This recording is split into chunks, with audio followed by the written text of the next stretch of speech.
everyone. Welcome to MFA, Not All It's Cracked Up to Be. It's a little bit of an inciting title, I know, but what I really wanted to convey here was less that MFA is weak and more that we tend to think of it as the end-all be-all. However, we have some misconfigurations that are pretty common that tend to be missed. And when those are missed, they can cause catastrophic impacts to our organization. So I wanted to cover those and see if anyone might be able to take something home from this and help protect their MFA a little bit more.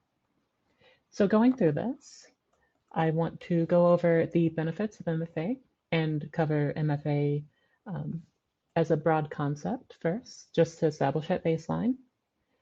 Then we're going to cover common MFA bypasses, such as phishing, session tokens from infrastructure and code repositories. I will go in specific details about a GitLab MFA bypass.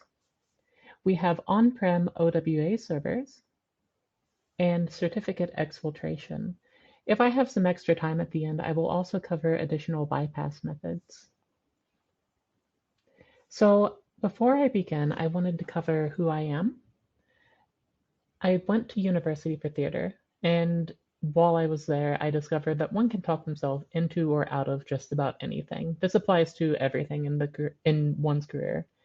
You can basically talk your way into anything with the right soft skills. My career in tech started in 2016. I was working as printer support for a university. In 2020, I actually went and worked in a hospital at the start of COVID. And it felt really nice to help people, but it ended up burning me out a lot. So in 2021, I studied for my A+, and I started working in the help desk at an MSP.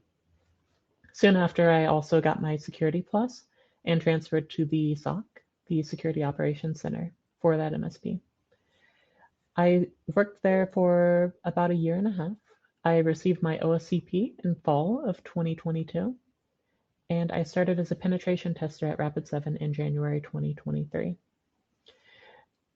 I don't bring this up to brag. What I want to convey here is that we run into a lot of gatekeeping and a lot of roadblocks on our careers. There are a lot of people out there who say that you can't do something, that you have to go through, do your time in multiple other paths. We put things like penetration testers on a pedestal when I don't think they should be. And I want to help open those opportunities up to people. I got lucky. I know that I put in the work, but getting a job, getting your career started, it is a combination of that work and luck. And I want to help others to get into spots as well. So I wanted to offer ahead of time to anyone attending this, please feel free to reach out to me. If you have questions, if you want advice, I'm always happy to help and I'm always happy to talk with people.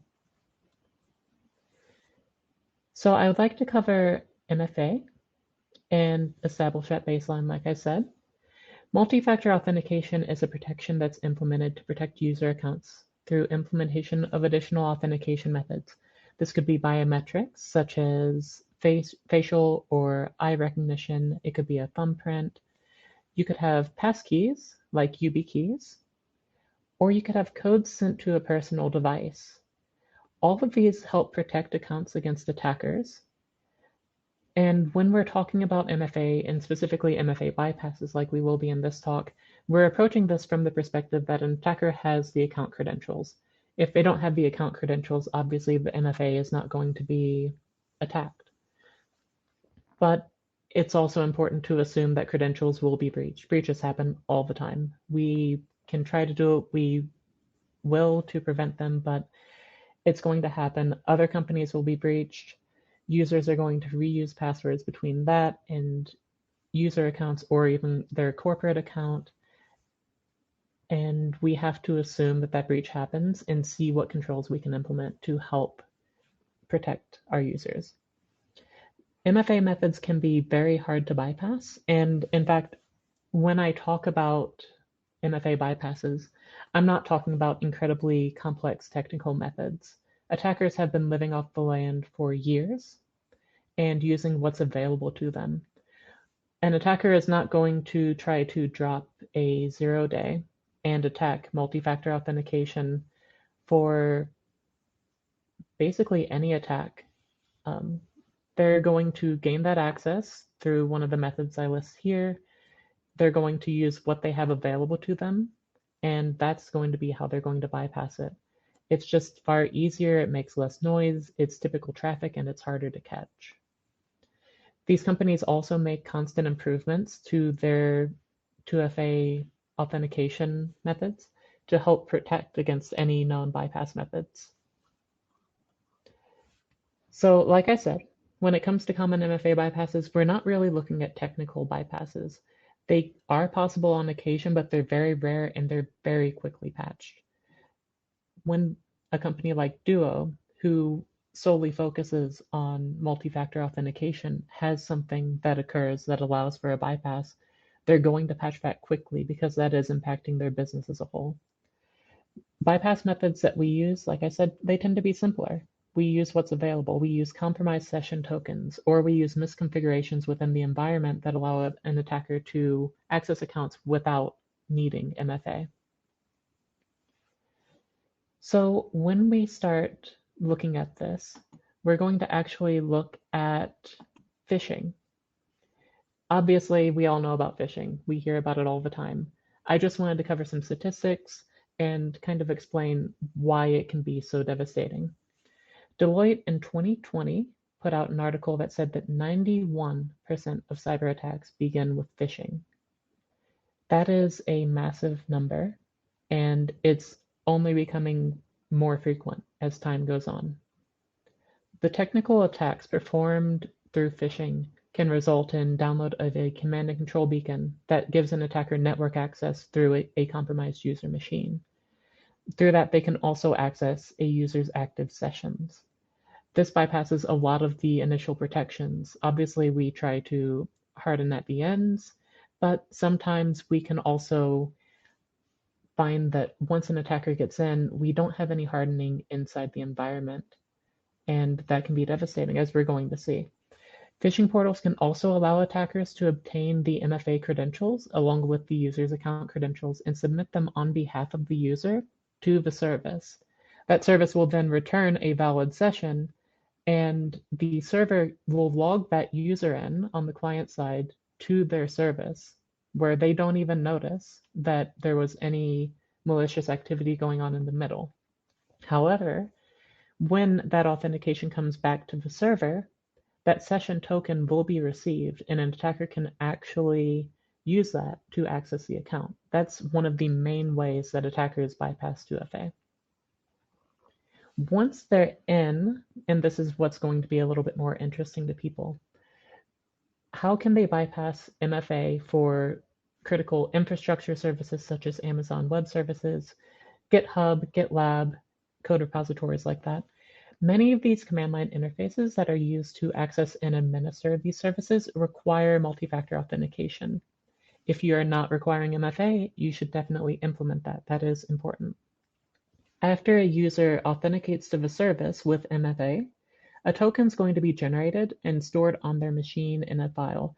This can be for GitLab, I believe there's a glpat file. For AWS, there is a credentials file. GitHub has multiple additional configuration files where this token can be stored. These tokens can be refreshed in some cases, and you're going to want to watch out for that. Should an attacker gain access to the user's machine, exfiltration of these tokens can allow them access to all of these services without requiring MFA. On the right here, these are actually, obviously they're obfuscated, but these are taken from an assessment that I did, where I found the credentials file for AWS, and you can see that it has that session token listed here. By using that session token, I'm able to authenticate as that user within the environment, and I gain full access within their context. Speaking of GitLab, there is a very specific MFA bypass, and this is one of those things that people don't really think about. As of August 2020, GitLab support no longer processes requests to restore MFA access to free accounts. What that means is if a user misplaces their phone and they're using their phone for 2FA, and for whatever reason they cannot back it up, they didn't have a sufficient backup, that service can't be restored, and they don't have their two-factor authentication recovery codes, they need a way to get back in. So GitLab's solution was to have the user set an SSH key in their account that can be used to regenerate those MFA recovery codes.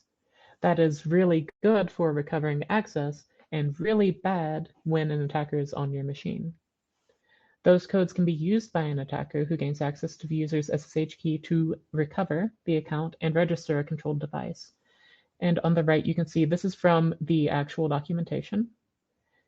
It generates about 10 codes here. These can each be used one time, and when they're provided, the account will actually request that you re-register MFA, which means that the attacker can register their own device and that account is compromised. Once an attacker gains access to that SSH key, the only prevention method that you can really implement is to completely delete that account within GitLab, set up a new account. You're going to have to do forensics on the machine to figure out how that was breached. It becomes a real mess very quickly. In addition, another way that we bypass MFA is through on-premises Outlook web app servers. So what we're looking at here is a configuration where many environments with OWA servers deployed actually designate the servers as trusted IPs. Well, why would they do that? When a user is coming into the office and they're on a trusted internal network, a lot of companies will find it much easier and more user-friendly to allow the user to access the resources with just basic authentication. They don't require MFA. Microsoft actually allows them to set trusted IPs for the Outlook web application servers for user convenience when accessing that resource. However, when it's set as a trusted IP and it doesn't require MFA, any login that occurs on that server will bypass that and allow access to the account. I cannot tell you how many internal assessments I've had where I've gained access to a compromised account and I've used the Outlook web application to access email, Teams. In addition, any resources used by using Microsoft single sign-on within that environment can actually be accessed using that session. So say that you have Confluence tied in there, and Confluence can have a lot of really juicy information. Say that you have ServiceNow or SolarWinds or something like that using Microsoft single sign-on. That session can be used to access those resources too. This is not just to access a mailbox, so accessing a mailbox can be devastating to a business as well. And then one of the last ways that I've noticed tends to be a pretty successful way of bypassing MFA, and this is more of a misconfiguration as well. Azure Active Directory deployments can be configured to allow for certificate-based authentication. Certificates do increase security. They are much more secure than any type of basic auth. They're going to be much better to use as a whole. Anytime that you can use certificates, I would recommend that. However, a lot of organizations see that increased security and believe that they don't require MFA when using certificates. If they do not require MFA when using certificates, but they do require it when using passwords, that's an attack vector. An attacker can obtain the certificate either through the user's machine itself, or they can forge a certificate for an AAD user. And I'm not going to go into much detail on this, but if there is a certificate authority for Active Directory certificate services that is trusted by Azure Active Directory, you can actually compromise the root CA, gain access to the certificate from that, and use that to forge a user certificate, which can be used then to access Azure. Now, obviously that requires internal access, but what I would like to convey here is that you want to have the inside hardened as well. You can't say that an attacker got into the environment, well, there's nothing else we can do at this point, it's all done. There is stuff we can do to protect this. And it does become a little bit tricky at points, but anything that you can do to keep an attacker from pivoting is surfaced that that attacker does not have access to. That can be the difference between ransomware and being able to quarantine the attacker in time. So I wanted to go through a few mitigation methods for these, and some of them are a little bit trickier than others. Phishing, of course, you're going to have phishing happen regardless. We do our best to train. We do our best to educate the users. But at the end of the day, the statistics say that about 3% of all users will be compromised in a phishing attack when a phishing attack is performed. And that really sucks. There's not a lot that we can do about that. We do educate them. I would recommend continuing education on how to spot phishing. That can help. Things that you can do to make that a little bit easier for users as well. I notice that a lot of phishing campaigns tend to have pretty strict guidelines where if the user clicks the link at all, they have immediately failed. And while it is bad for a user to click a link that is malicious in nature at any point, I think that having some form of scaling failure there is important. If a user clicks the link but doesn't input their credentials, that's going to be a lot different than one who does. And we want to encourage users who do click that link to not feel afraid to report that out, to be like, well, I didn't put in my credentials, I should be fine. You want them to be able to say that. You also want them to be able to say when they do input their credentials. We can scare users off a lot with our phishing training, and opening those channels can be really critical to detecting a security breach in time. So I would very much recommend that. For the session tokens for critical infrastructure, that is a little bit trickier. When it comes to that, we're not looking at defending the credentials themselves so much as we are looking at defending 5 steps earlier, right? We want to make sure that the attacker doesn't get to that machine to begin with. And we can do that through various ways. We can make sure that those accounts require stronger authentication, that those users are more heavily scrutinized. We can make sure that we have more logging or MDR on that device. We want to make sure that we have ways of protecting that device, even if we don't do that for all users. These are devices that we want to protect because the credentials are a little bit harder.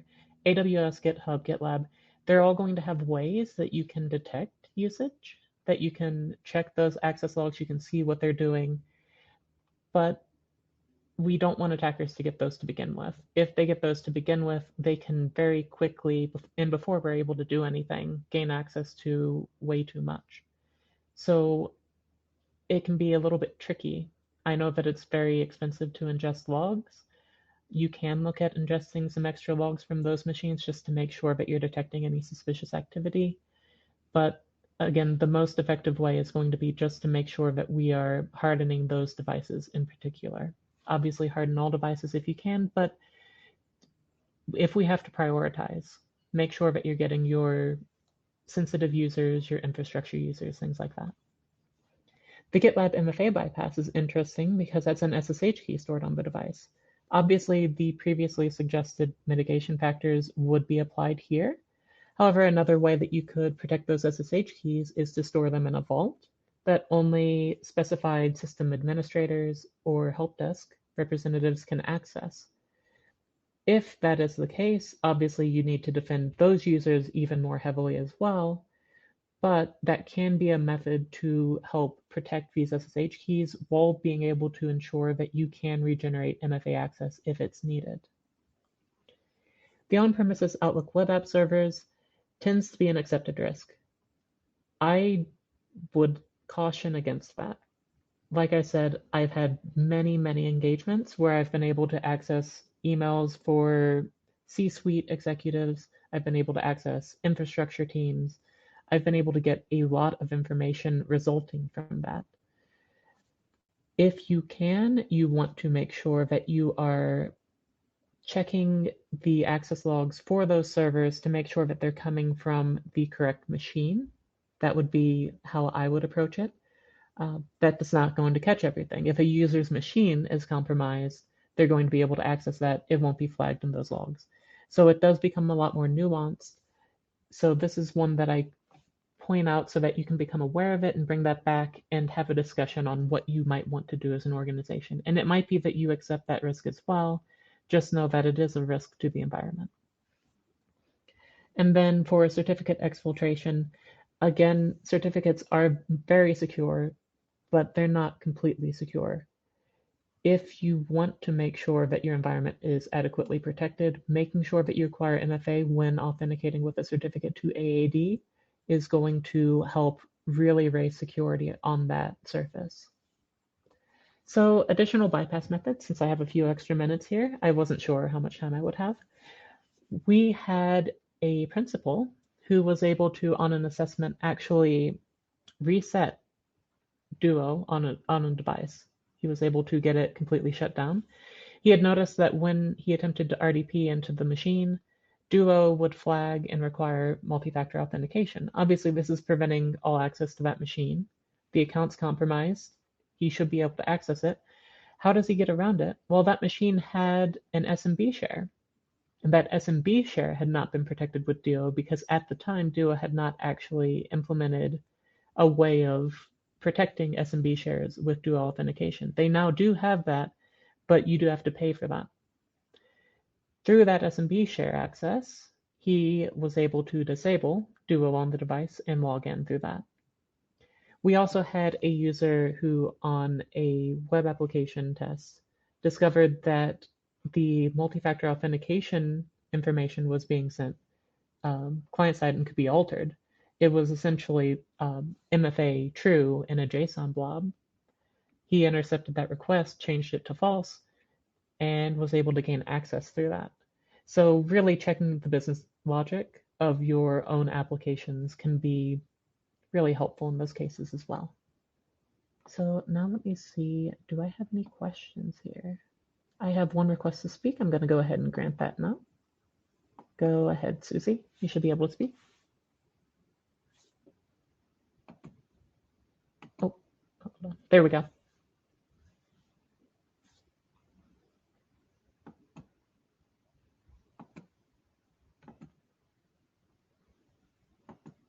I'm not hearing anything.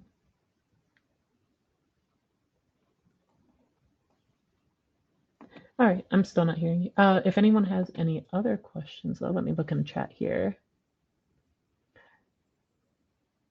Yes, removing MFA for free users on Twitter is obviously just a bad decision.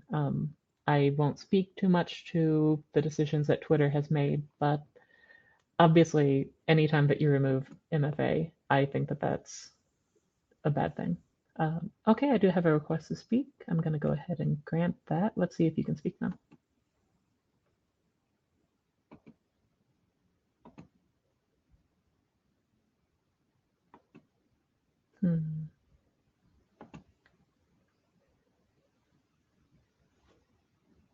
I apologize for that. I appear to not be able to hear any of that. I wish that I could. If you have a question, please post it in the chat. I'm happy to go ahead and answer that for you. I'm sorry that I can't actually get you on audio.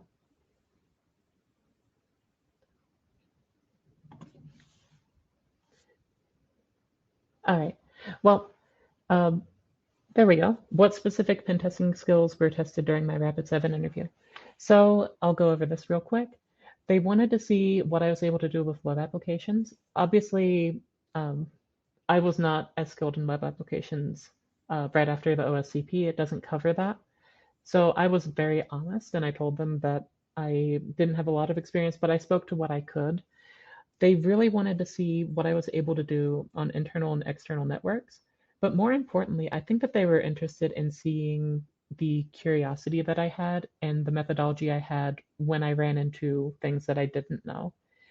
Being a pen tester most of the time is just looking things up.